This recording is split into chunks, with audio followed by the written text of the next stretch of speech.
Hello students, welcome to Thoughtspot academy. Myself Neelam Sharma. और आज मैं जो आपको टॉपिक पढ़ाने वाली हूँ वो है the process of transcription in prokaryotes. इससे पहले वाली वीडियो में मैं आपको पूरा ट्रांसक्रिप्शन यूनिट के बारे में क्लियर कर चुकी हूँ। जो भी इसमें पार्ट्स रहते हैं, जो भी ट्रांसक्रिप्शन से रिलेटेड जो भी चीज़ें थी, मैं वो आपको एक्सप्लेन कर चुकी हूँ। तो वो आप नीचे इसका लिंक डिस्क्रिप्शन बॉक्स में देख सकते हैं। चलो स्टार्ट करते हैं आज का टॉपिक। तो बेटा, process of transcription in prokaryotes. Prokaryotes for example bacteria में हम बात कर रहे हैं। जितने भी हमारे बैक्टीरिया होते हैं उनके अंदर ये ट्रांसक्रिप्शन का जो प्रोसेस है वो कैसे कंप्लीट होता है, किन स्टेप्स में होता है। तो बेसिकली बेटा 3 स्टेप्स रहते हैं। कौन कौन से? तो हम कह सकते हैं this process is completed in 3 steps.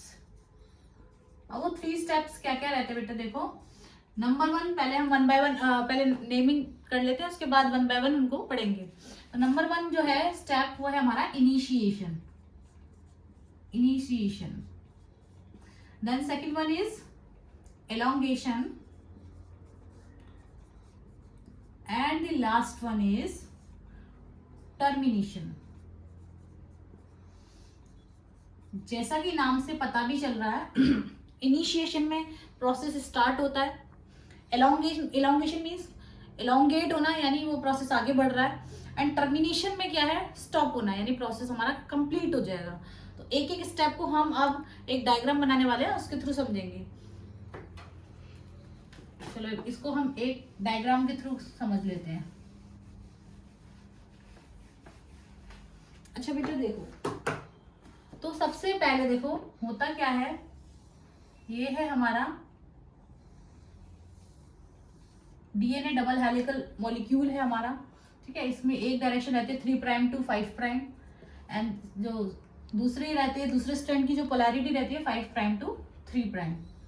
ठीक है, अच्छा यहाँ पे बॉन्ड्स बने रहते हैं, नाइट्रोजनस बेस पेयरिंग रहती है।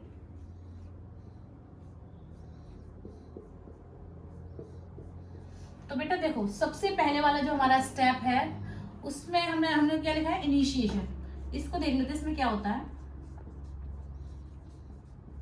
तो लास्ट वीडियो में जैसा कि मैंने आपको एक्सप्लेन किया था कि इनिशिएशन जो है एक एंजाइम होता है, वो करेगा। वो एंजाइम का नाम था आरएनए पॉलीमरेज।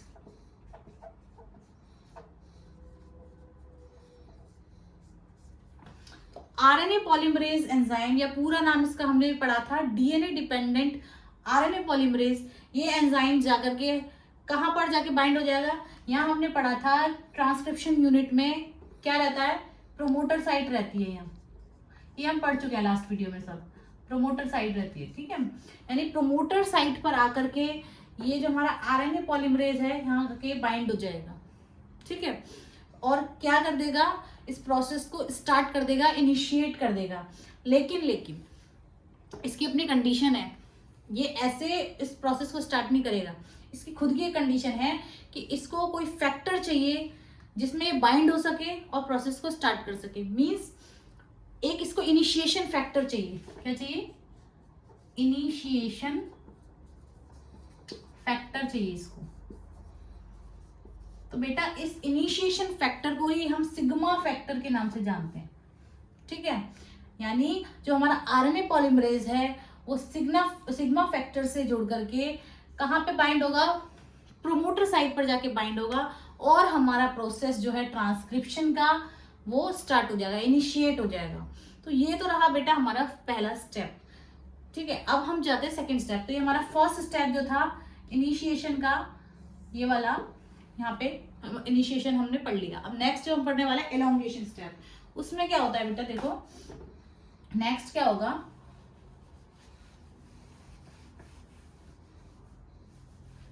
अच्छा, नेक्स्ट में देखो क्या होगा।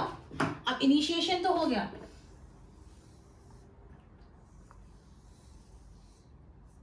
अब ये जो आरएनए पॉलीमरेज है वो जो हमारा डीएनए है, ट्रांसक्रिप्शन यूनिट है, उसमें आगे बढ़ेगा और चेन की, यानी एमआरएनए की चेन की जो है सिंथेसिस स्टार्ट कर देगा। ठीक है, तो देखते हैं कैसे करेगा।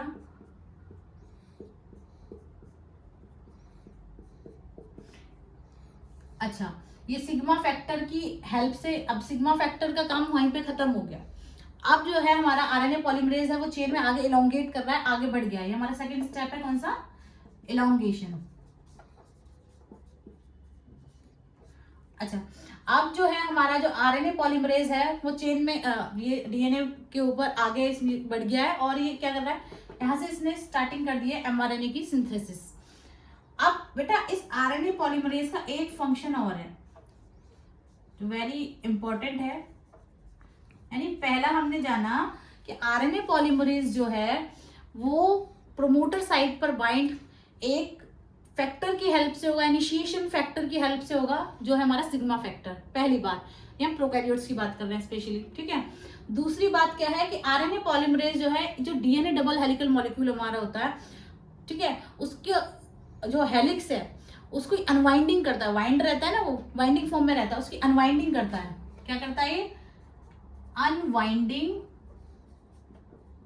Unwinding of DNA double helix, ठीक है। यानी आरएनए पॉलीमरेज जो डीएनए डबल हेलिक्स है उसकी अनवाइंडिंग करता जा रहा है, उसकी चेन्स को खोलता जा रहा है जो दोनों आपस में बॉन्डेड है, ठीक है ना, और वो आगे बढ़ता जा रहा है और एमआरएनए की सिंथेसिस करता जा रहा है। तो यहाँ पर हमारा सेकंड स्टेप हमें समझ आ गया। अब लास्ट हमारा जो स्टेप है वो है टर्मिनेशन, उसको देखते हैं।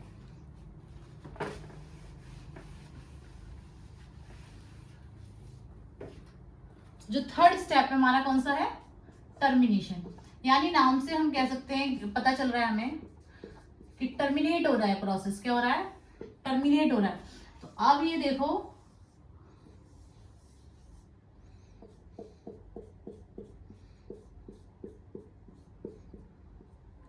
ठीक है, अब ये जो है हमारा आरएनए पॉलीमरेज जो है कहाँ पहुंच गया?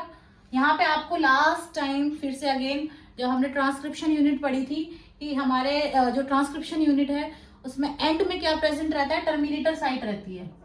याद करो क्या रहती है? Terminator site. तो टर्मिनेटर साइट पर पहुंचने के बाद जो हमारा आरएनए पॉलीमरेज, ये क्या है हमारा? RNA polymerase. अब ये हमारा आरएनए पॉलीमरेज है, ये रुकेगा, मतलब इसको है कि हमारा प्रोसेस जो है वो कंप्लीट हो गया, लेकिन इसको स्टॉप होने के लिए फिर से किसी फैक्टर की जरूरत पड़ती है। अब क्योंकि स्टॉप होना है तो फैक्टर का नाम क्या हो जाएगा? Termination factor. क्या हो जाएगा? Termination factor.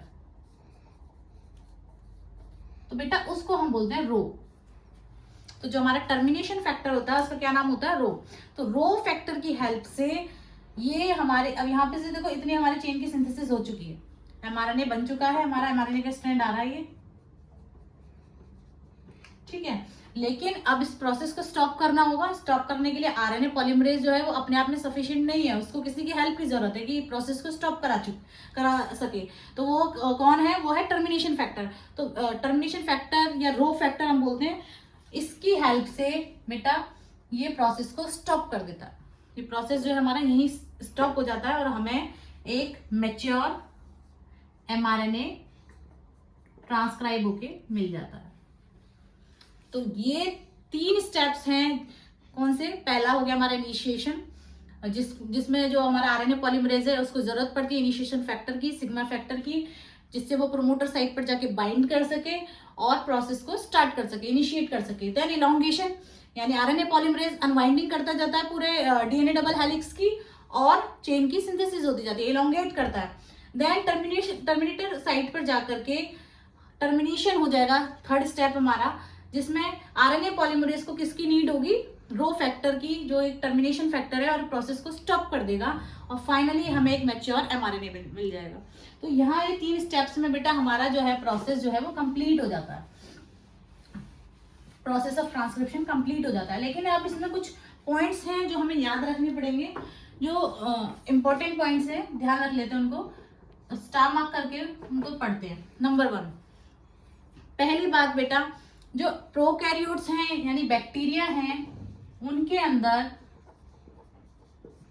जो ट्रांसक्रिप्शन का प्रोसेस है वो कभी भी अलग अलग कंपार्टमेंट, मतलब जो ट्रांसक्रिप्शन और ट्रांसलेशन का प्रोसेस है अलग अलग कंपार्टमेंट में नहीं होता। मीनिंग क्या अलग अलग कंपार्टमेंट का? कि जो ट्रांसक्रिप्शन है ट्रांसक्रिप्शन है एंड ट्रांसलेशन है, यानी आगे जो प्रोटीन सिंथेसिस होने वाली है बेटा, इसके बाद प्रोटीन तो बनेगा ना, एमआरएनए के बाद प्रोटीन बनता है। नेक्स्ट जो हमारा प्रोसेस होगा वो ट्रांसलेशन का होगा। तो हमें पता है ट्रांसलेशन प्रोटीन जो है वैसे नॉर्मली किस में होना चाहिए, साइटोप्लाज्म में होना चाहिए। ट्रांसक्रिप्शन किस में होता है, न्यूक्लियस में। लेकिन in case of bacteria transcription और ट्रांसलेशन दोनों ही किस में होते हैं, सेम कंपार्टमेंट में होते हैं, सेम कंपार्टमेंट में होते हैं। ये चीज याद रखने वाली है, सेम कंपार्टमेंट में होते हैं। अच्छा, इसका रीजन क्या है, सेम में क्यों होते हैं? क्योंकि हम जानते हैं कि बैक्टीरिया के अंदर जो न्यूक्लियस और जो कोई वेल डिफाइंड न्यूक्लियस नहीं होता, यानी साइटोसोल जो है और वो सेपरेट नहीं होता, उसी के अंदर सारा प्रोसेस होगा ट्रांसक्रिप्शन और ट्रांसलेशन का, क्योंकि वहां एक वेल डिफाइंड न्यूक्लियस होता ही नहीं है।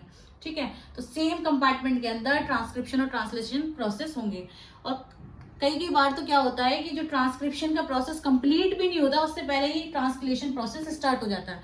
यानी हम ऐसा भी कह सकते हैं कि ट्रांसक्रिप्शन और ट्रांसलेशन के जो प्रोसेस है ये सेम टाइम पे कपल्ड प्रोसेस हो सकते हैं, यानी सेम टाइम पर ये दोनों प्रोसेस बैक्टीरिया के अंदर हो सकते हैं। तो हम ये कह सकते हैं transcription and translation, transcription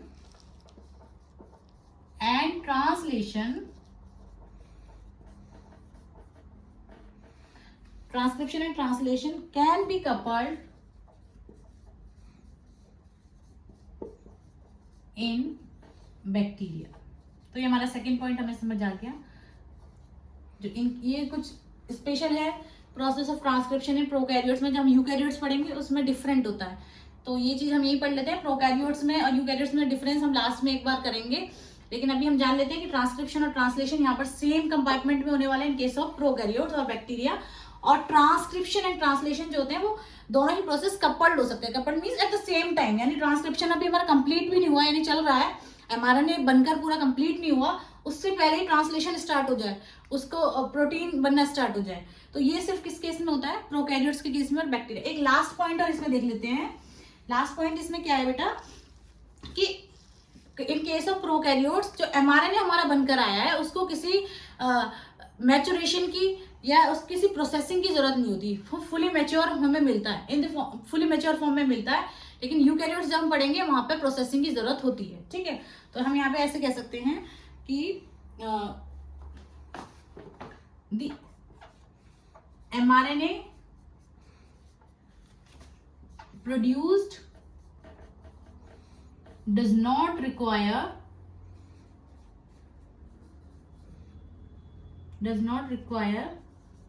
any processing।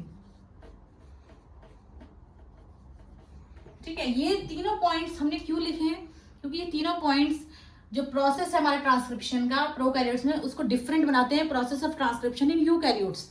ये चीजें यूकैरियोट्स से डिफरेंट बनाती हैं। तो यहाँ पर हमारे प्रोसेस कंप्लीट हो जाता है, जो बैक्टीरिया के अंदर है हमारा प्रोसेस यहाँ पर कंप्लीट हो जाता है। Thanks for watching. अगर आपको ये मेरा टॉपिक समझ आया तो इसको लाइक करें और ऐसी और वीडियोस देखने के लिए चैनल को सब्सक्राइब करें।